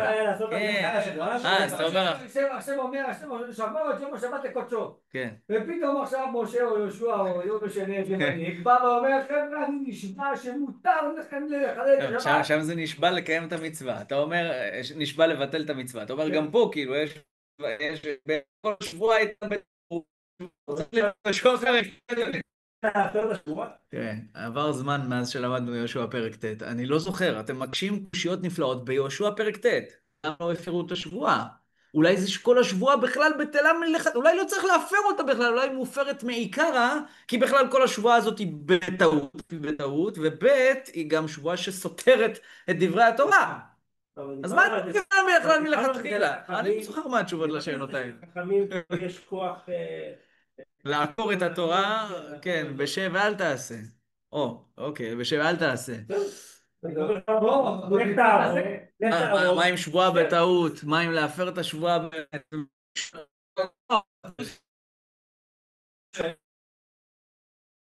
כן. מאז שאול שהיה... קשה לי עם הנביא. נו. קשה לי, התפילין למה... כן, נו, אז הוא מסביר? כל מה שקורה פה, סוג בסביב. אמרנו, קודש קודשים, בגמרא, כל אחד עם תפילין מהבוקר עד הערב. והם אמרו לי, יש 1,000 שנתת להם. אז כאילו, גם כל אלה... מה אתה אומר? מאז ימי שאול, שעשו ישר בעיניו בגיבורים. מאז ועד לעכשיו, הם המשיכו להיות חוטבי עצים ומים. יש להם בעיה. הם לא דיברו עד עכשיו, הם לא אמרו את העניין הזה. זה כאילו, הם הנציחו את המצב הזה. נכון. נכון, הם כנראה לא הרגישו שהם יכולים, אבל אחרי שדוד פנה אליהם, וכשכתוב בפסוק ב' ויקרא המלך לגבעונים, זה אחרי שנהיה רעב, אז דוד. אחרי שנהיה רעב, בדיוק, ואחרי שדוד שאל את הקדוש ברוך הוא, שואל אותו, נכון, אחרי שהוא שאל את הקדוש ברוך הוא, והקדוש ברוך הוא אמר שזה קשור אליהם, אז הוא פנה אליהם, ואז הם הוציאו את כל ה... אז הוא עזר להם למעשה. כן, זה מה שהחבר'ה אומרים, הקדוש ברוך הוא בעצם תובע פה את עלבונם של מי? זה לא יאמן. של גרים שהם אפילו, המדרש יכנה אותם שהם אפילו לא גרי צדק. המדרש כאילו אומר שהם התגיירו, אבל זה לא גרות אמיתית, זה הכל היה כדי להציל את עצמם, הם לא באמת התחברו פה לעם ישראל בצורה אמיתית. המדרש אומר בעצם, המדרש במדבר רבה, אנחנו לא נראה את הקטע הזה של המדרש, אבל המדרש אומר, בוא תראה עד היכן הקדוש ברוך הוא מקפיד, לא רק על גרי אמת, אלא אפילו על גרים שהם לא באמת. רק מזה שמפגו את המזבח. כלומר, המדרש לא עונה על השאלה שלך, הוא רק אומר, אם אנחנו רואים שזאת המציאות, אז תראה עד היכן הקדוש ברוך הוא מקפיד, אפילו על גרים כאלה. כן. זאת אומרת, כשהתפקו על נערים, והרגו אחים שלהם. נכון. אז צריך להבין למה שם. כן, זה יבוא מלכים בן, אבל לא הגענו. כן. אתה אומר שהתשובות נמצאות במכתב אליהו? אני יכול להביא לך, שיפנה לקרוא 5 כרכים, שיגיד איפה. זאת אומרת, בנביא יש הרבה שעות קשות, הוא אומר. כן, נכון. וככל שאתה, הוא אומר לי בגדול, ככל שאתה גדול יותר, היצר. הטעויות שלך גדולות. היצר גם גדול. אתה לא תבין את זה, הוא אומר לי. כן. אנחנו לא שם בכלל. כן, מעניין. ככל שאתה גדול יותר, כל הסיפורים של הנביא הם קשים מאוד. אתה אומר, הם היו יכולים עד הערב? אמרתי לו את זה. אמרתי לו, הרב, לא ידענו כל הסיפור בת שבע וזה, ועזת חתיך, חיטופת וזה. כן. כולם מפעילים מהבוקר עד הערב. ביראת חטא וזה, מה חטאו שם, חופשי מה שקרה שם, אני לא מבין מה קורה פה. כן. התשובה הזו היא לכאורה היא לא מספיקה, כי אתה אומר בוא נשווה את דוד עכשיו לרב עובדיה או משהו כזה, והרב עובדיה בוודאי היה גדול, כן? אז ועדיין, אתה לא משווה אותם אלינו, אתה משווה אותם לאנשים גדולים בדורנו. אז על זה הוא לא ענה. אבל הגדולים בדורנו עדיין לא... אין תיאור. הוא עדיין קטנים ביחס אליהם. אבל הרב, עם כל הכבוד לרב עובדיה, זה מצחיק אותך, אבל אין לנו תיעוד ספר שנכתב על הרב עובדיה, זה מה שאני אומר, זה מה שאני אומר, נכון, זה מה שאני אומר, זה לא פייר. מי שכתב עליו משהו. שוב, על הרב עובדיה, האמת שיש מצלמות שצילמו אותו 24 שעות בתוך הבית, אז לפחות באחרית ימיו, כן? אבל במידה מסוימת זה לא פייר, כי דוד יש לו מצלמה נסתרת, שאחרי זה מגלה לנו את כל נבחי, כאילו, זה, כל האנשים הגדולים שאנחנו מכירים, בוודאי שיש להם ניסיונות ונפילות, אנחנו פשוט לא מודעים אליהם. טוב, מי כתב את שמואל ב'? כשנעשה שיעור סיכום לספר שמואל, אז אנחנו נדבר. בוודאי לא שמואל, נכון? כי שמואל מת כבר בסוף שמואל א'. כן. לא, שמואל א' נפטר, שמואל ב', כתב את שמואל ב'. טוב, אם נעשה בלי נדר אולי איזה שיעור סיכום לספר שמואל, באמת ראוי לסכם פה את הפרק הנכבד הזה, אנחנו שנתיים בערך על הספר. לא, באמת ספר אדיר, אדיר, אין ספר כזה. שנה שמואל א', שנה שמואל וכמעט, משהו כזה.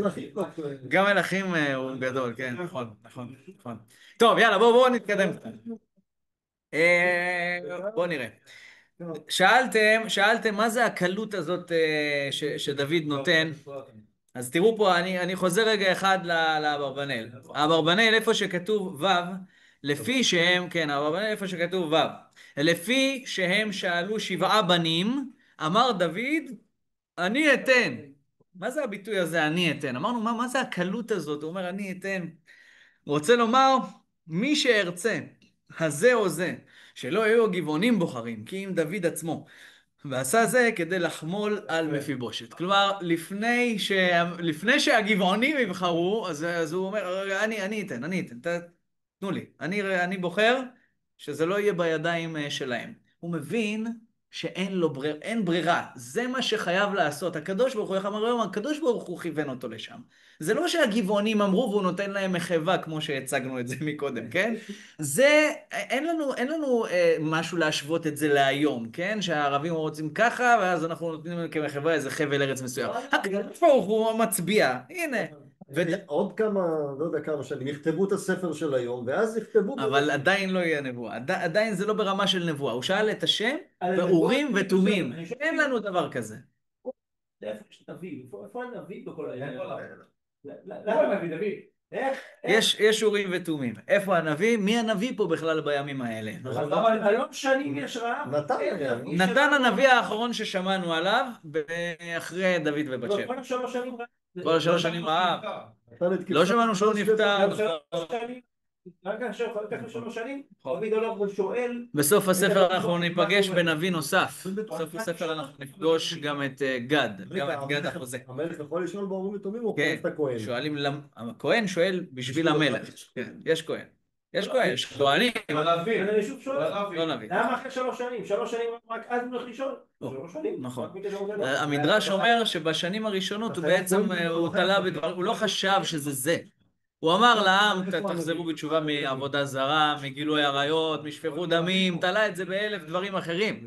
הוא לא העלה על דעתו שזה משהו שעכשיו מצריך שאלה מיוחדת באורים ותומים. הוא חושב שזה העוונות הקלאסיים, החמורים, הכבדים, שבשבילם נעצרים השמיים. המדרש מוכיח שבעוון העבודה זרה נעצרים השמיים. גילוי עריות... נכון, לא, שאלה טובה, לא, יכול להיות, כלומר, אתם מעלים נקודה יפה. יכול להיות שלא לאורך כל הספר ברצף יש נביא מתפקד. יש נביא שאנחנו יודעים שהוא כל הזמן מלווה את המלך. יכול להיות שיש תקופות שכן, יש תקופות שלא. נתן היה, לא יודע איפה נתן. אני גם לא יודע איפה למקם את הסיפור. אמרנו 2 כיוונים. יכול להיות שזה בכלל אחרי ימי אבשלום. אולי נתן נפטר. התנ"ך לא מספר לנו ולא יספר לנו עד כמה שאני יודע. בעצם נתן בוודאי לא נפטר. סליחה, לא, זה ממש לא נכון. כי נתן ילך, אחרי זה הוא יבוא עם בת שבע, לפני שדוד באמת ימות. תחילת ספר מלכים עם שלמה. נכון, אז נתן לא מת. איפה נתן? זה מה שאתה שואל בעצם. איפה נתן? איפה שלא נמקם את הסיפור הזה, נתן לכאורה אמור להיות. אלא אם כן האמת נמקם אותו, וזה אולי עוד סיוע, אלא אם כן נמקם את הסיפור לפני ששמענו על נתן. מה קרה באמת בין שמואל לנתן? לא שמענו על שום נביא אחר בינתיים. שמואל נפטר בפרק כ"ה דומני, בספר שמואל א', ועל נתן אנחנו שומעים רק בפרק י"ב. בהנחה ששחר צודק, והסיפור הזה קרה פה לפני העניין עם דוד ובת שבע, זה אולי ימים בלי נביא. אין נביא. זאת התשובה, אין נביא. מה, תביא לי, הוא אמר להביא 7, מה פתאום אתה עושה פה אינטרסים אישיים? אתה אומר חוץ מפיבושת, אולי הוא גם צריך להבין את זה. יפה, יפה. למה הוא הציל את מפיבושת? כאילו אינטרסים אישיים, ברור למה, אבל סליחה. רגע, אז יש הבדל עצום בין אינטרסים אישיים למילים מחויבות ליהונתן. המחויבות ליהונתן היא לא סתם מחויבות, וזה התחלתי להגיד מקודם, זה לא סתם אהבה, הוא נשבע לו! זה לא סתם אהבה, זה לא סתם מחויבות. שישמור על זרעו. עיין, שמואל א', פרק כ', נראה לי. לא, תסתכל שם, השבועות הן מאוד ברורות, פרק י"ח, אני לא זוכר עכשיו בדיוק, תסתכל שם, בקיצור. מי"ח עד כ', תקרא איזה איפשהו שם, אני לא זוכר. בסדר? זה שבועה שהוא ישמור על זרעו, זה נכון, נכון, ממש ככה. ולהפך, כלומר, הם לא ידעו מי מהם ימות ראשון, אז כל אחד התחייב לשני.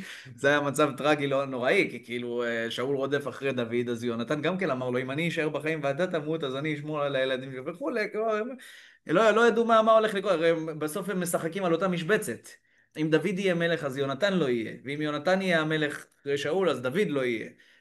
אתם מבינים כאילו מה זה? זה שבועה של שני אנשים שהם חברים ברמת אהבה כזאת שהיא לא נתפסת בהנחה שאתה משחק על אותה משבצת. אין דברים כאלה אפילו כשאתה לא משחק על אותה משבצת. כל שכן כשאתה על אותה משבצת ממש. אם זה ככה, אז מי אחרי שקראו את יונתן? אז זה מה שיורם שאל מקודם. איפה השבועה שהוא נשבע ליונתן?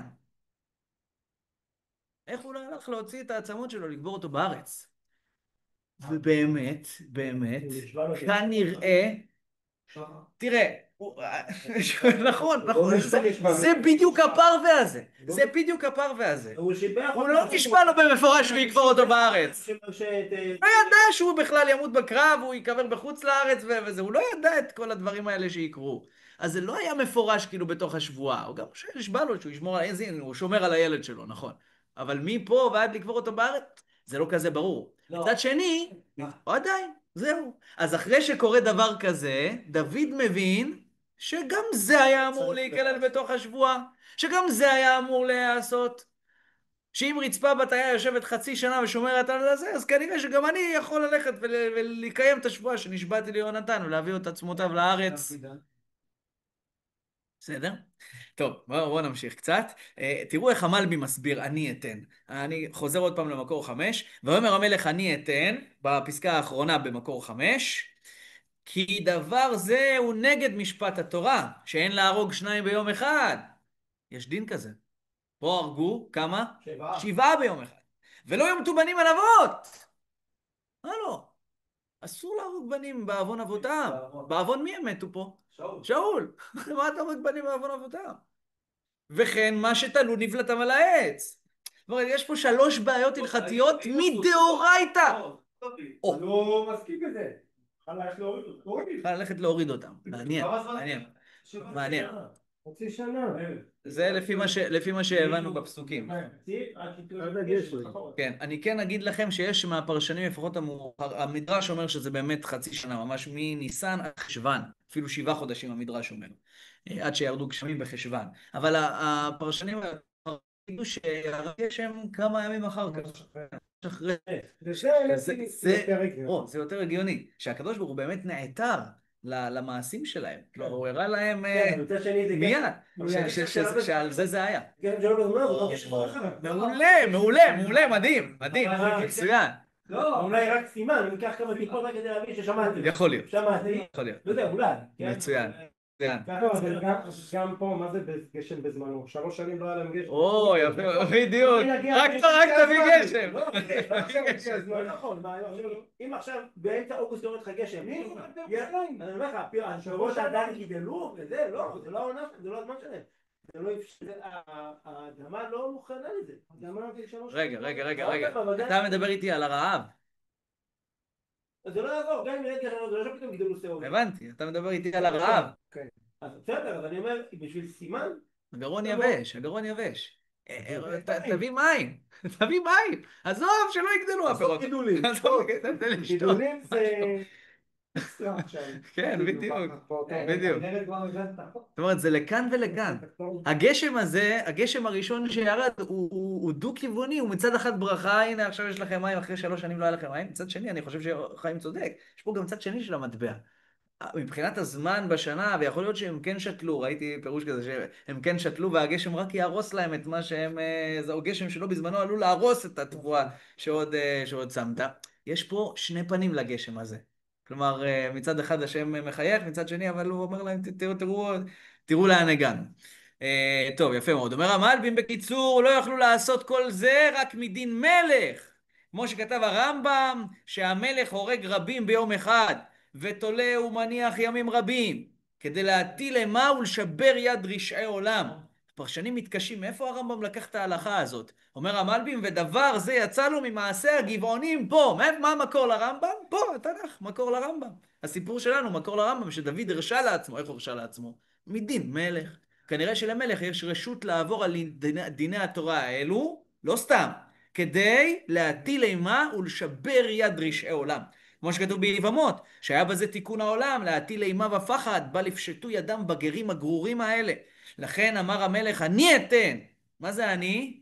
מצד דין מלך, שרק בידו היה התוקף לעשות כזאת. כן, אבל שאלתם, כן. מותר לו לעשות את זה לאויבים, בשביל להפחיד, אבל פה הוא עשה את זה כן, אבל שוב אמרנו, הוא לא המציא את העונש הזה מעצמו. השם אמר שזה קשור לגבעונים, הגבעונים ביקשו את זה, זהו, הידיים שלו כבולות. אז הוא אמר, אוקיי, אני יכול לעשות את זה, אני יכול לעבור על דיני התורה האלה, ולתלות אותם, ולהשאיר אותם ימים רבים על העץ, זה מדין מלך, אני יכול לעשות את הדברים האלה, לכן הוא אומר, אני אתן. אחרת אי אפשר היה לעשות כדבר הזה. שאלתם, רגע, אז מה, על הגרים האלה השם מקפיד? אז יש ביטוי מאוד מאוד חריף שם בגמרא ביבמות, שכתוב שם, מוטב שתעקר אות אחת בתורה, ולא יתחלל שם שמיים בפרהסיה. אחרי זה כתוב שם, ומותר שתעקר אות אחת בתורה, ויתקדש שם שמיים בפרהסיה. כלומר, היה פה אקט של חילול השם. זה אולי גם כן עונה על השאלה שלך קצת. כל זמן שזה בתוכנו, אין אקט של חילול השם כלפי הגויים. אבל כשהם רואים איך אנחנו מתייחסים לגרים, זה חילול השם בפרהסיה. ולכן דווקא בזה לפעמים, זה כאילו היגיון הפוך כביכול, מה עליהם אתה מקפיד, ועל עם ישראל אתה לא מקפיד? אבל דווקא זה יוצר אקט של חילול השם, וחילול השם זה דבר איום ונורא. הם מוראים, לא בגלל. מה? אמרנו שגבעונים זה אמוראים. מה זה אמוראים? אמורים. אמוריים. יתר אמורים. כן, נכון, אבל הגמרא מבינה שהם התגיירו, כן. הגמרא מבינה שהם כן התגיירו, לא גרי אמת, אבל גרים, כן. אבל לא יודע, אבל היום אתה אומר גוי, אתה מתכוון מישהו שהוא לא יהודי. כן. קודם כל אתה לא כולל השיח ברחוב. אתה אומר גוי, או שאתה... גוי וגר, לא, אבל הם לא גרים. נכון, הגמרא מתייחסת אליהם כן כגרים. צריך לראות מה המקור לזה, זאת אומרת, למה הגמרא אומרת שהם גרים, אבל הגמרא מבינה שהם כן היו גרים. כלומר, שגיירו אותם. אם כבר השאירו אותם, מה ישאירו אותם? סתם משאירים גוי, כבר גיירו אותם. ואז אולי זה גם מרכך את קושייתכם, רגע, אבל הקדוש ברוך הוא ציווה להרוג אותם. פשוט גיירו אותם. בגלל השבועה, אז השבועה הצריכה כבר לעשות להם, להעביר אותם תהליך של גיור. ואז אנחנו מחויבים להם ברמה כזו שגם כל פגיעה בהם תהיה חילול השם. וראינו איך המלבים תיאר שכל העם פגע בהם וביזה אותם וזלזל בהם. כן. טוב, בואו נראה כמה שורות אחרונות מהמדרשים. בואו נלך על מקור 3. כתוב במדבר רבה, מדרש מאוד מאוד מעריך שם בפרשייה הזו, באופן די חריג בפרשנות של פרשייה קצרה בנביא, אבל הוא כותב שם, כתוב במדרש, הבאתי כמה קטעים, ואומר השם אל שאול, מה זה אל שאול? כמו על שאול, שלא עשיתם עמו חסד, ולא נספד כהלכה. ואתה בארץ והוא בחוץ על הארץ. מה? כן, זאת אומרת, הקדוש ברוך הוא מוכיח אותו על זה. אתה נמצא פה בארץ, והוא שם מוטל בחוץ לארץ, כי העצמות שלו שם נמצאות ביבש גלעד. איך זה יכול להיות?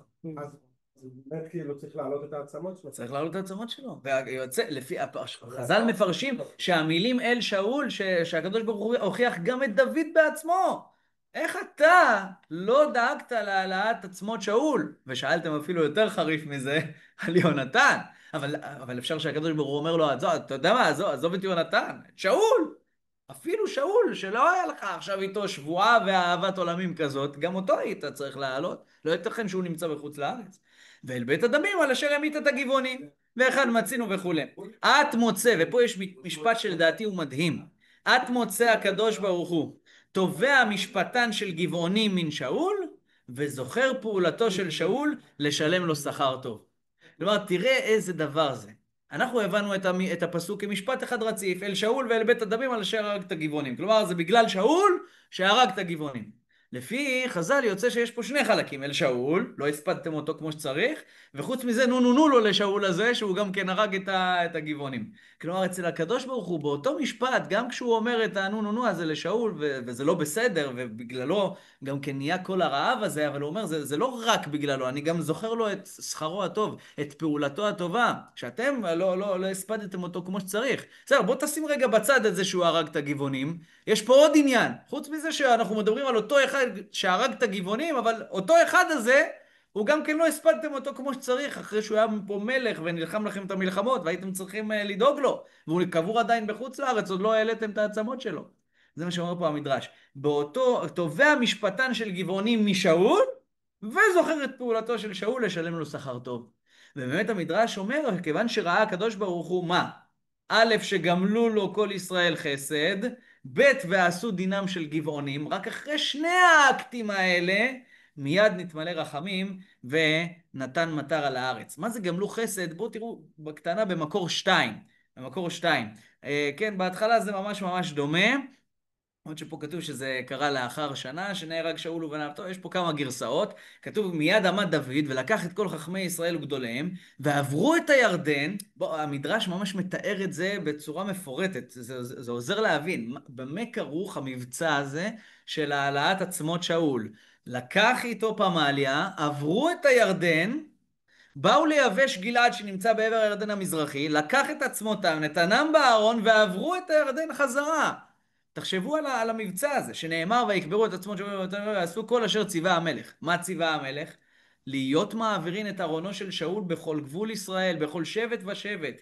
והיה הגבול שנכנס בו ארונו של שאול, היו יוצאים הם ובניהם ובנותיהם וגומלים חסד. כיוון שראה הקדוש ברוך הוא שגמלו לו חסד כל ישראל, מיד נתמלא רחמים ונתן מטר על הארץ, שנאמר ויעתר אלוהים לארץ אחרי כן. זאת אומרת, אם אנחנו הבנו שאחרי שהוא נתן את השבעה מבני שאול, זה לא רק, היה פה תיקון גם מצד דוד. שאלנו למה בימי דוד? כי גם דוד, היה פה בעיה גם של דוד. איך הוא משאיר את שאול ואת יונתן זרוקים שם ביבש גלעד, איך הוא לא עשה להם את הכבוד הראוי להם, והביא אותם לארץ. אחרי שני התיקונים האלה, גם 7 מבני שאול, אבל גם שמטפלים בקבורתו והספדו כראוי של שאול, אז נחה חמתו של הקדוש ברוך הוא. במקור 4, הבאתי פה כמה פסוקים לגבי השבועות של שאול. איך שאול נענש בעונש כזה שמתו הילדים שלו. כן, בסדר, הבנו שלמרות שזה אבות על בנים, לדוד היה מותר וכו', אבל לפעמים אתה מנסה להבין איך בן אדם מגיע למצב הזה שזה מה שקרה לו. שזה מה שקרה לו. אז תראו, האמת ששאול בעצמו, בשביל שבועה שהוא נשבע, היה מוכן לתת גם את היקר מכל. תסתכלו פה בפסוקים הראשונים, ויונתן לא שמע בהשביע אביו את העם, וישלח את קצה המטה אשר בידו, ויטבול אותה ביערת הדבש, זה היה באחד הקרבות שם, בהתחלה, שמואל א' פרק י"ד, ויונתן עבר על השבועה של שאול. מה הייתה התגובה של שאול? אף אחד לא יאכל לכם, כן? יונתן אכל. ויאמר שאול, כה יעשה אלוהים וכה יוסיף, כי מות תמות יונתן.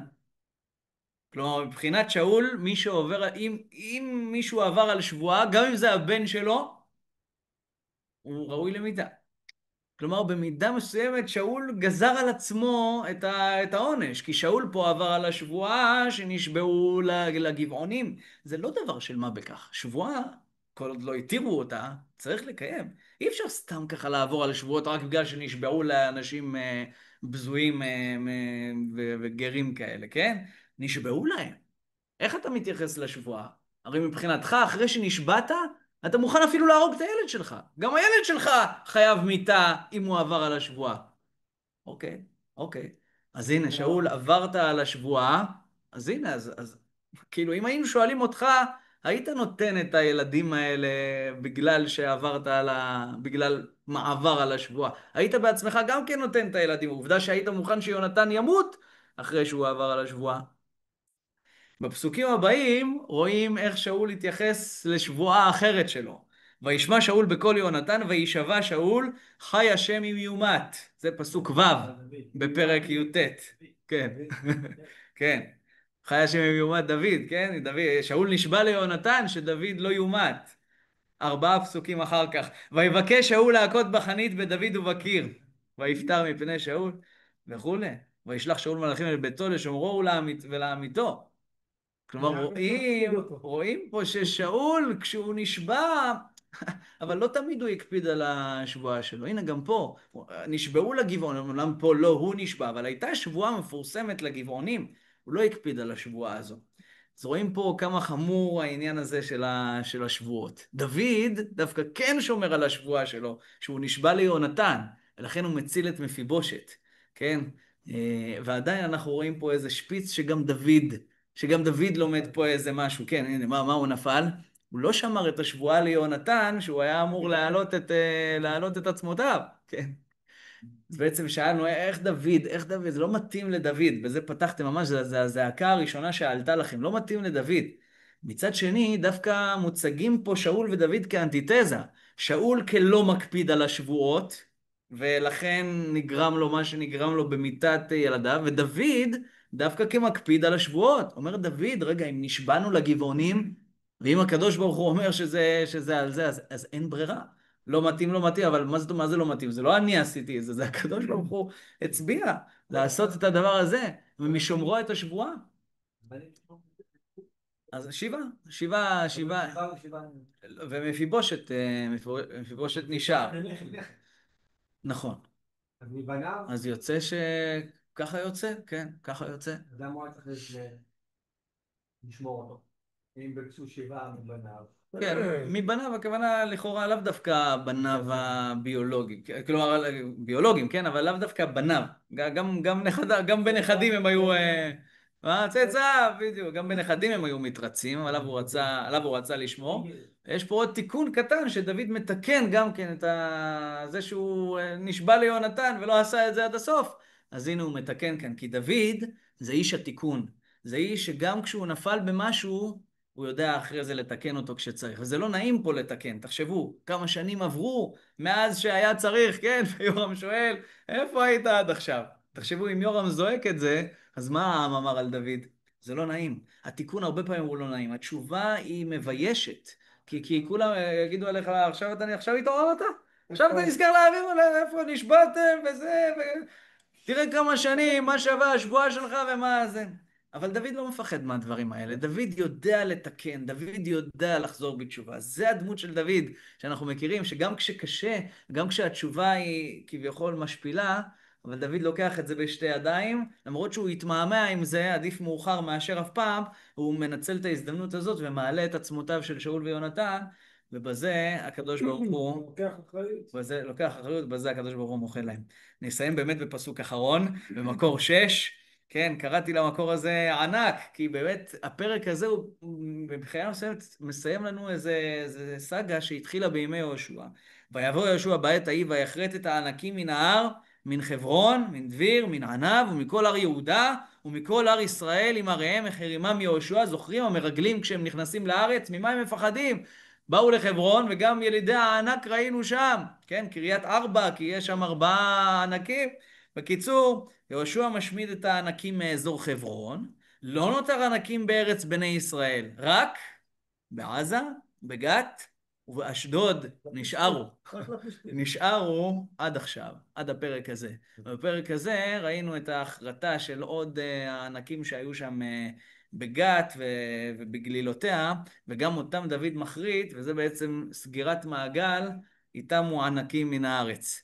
ברוך שנים ובדינם, ברוך ה' לעולם, אמן ואמן. דן לפניך אדוני אלוהי ששום תחלקנו ושווה דברים גדולים שלא שום תחלקנו ושווה קראנו משכימים הם משכימים דברי טובה ומשכימים דברים מטלים.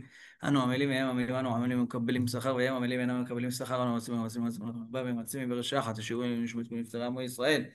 בכללם סבי שמואל בן שר וגם לעילוי נשמת שמעון בן מיכאל יצחק, אברהם בן חלימה, גן בן רוזה, רחל בת ג'וליה, גילה בת דינה בת נסריה, וגם נסריה, אברהם בן יוסף, אוריה זאב בן עזרא, ואמיר ג'יברי בן שרה. רוח השם תניחם בגנאי ולהבדיל לרפואת כל חולי עמו ישראל, כל הפצועים, כל המשתתפים, כל מי שזקוקים לישועה ורחמים ובכללם רמי בן זכריה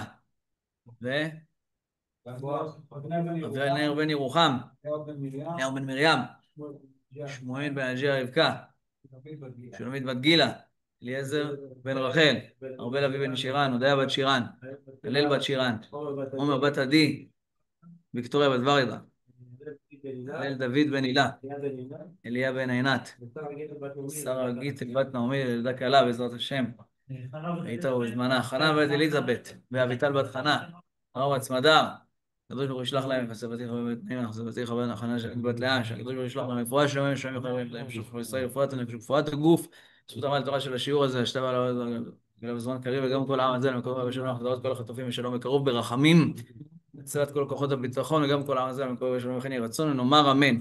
אמן.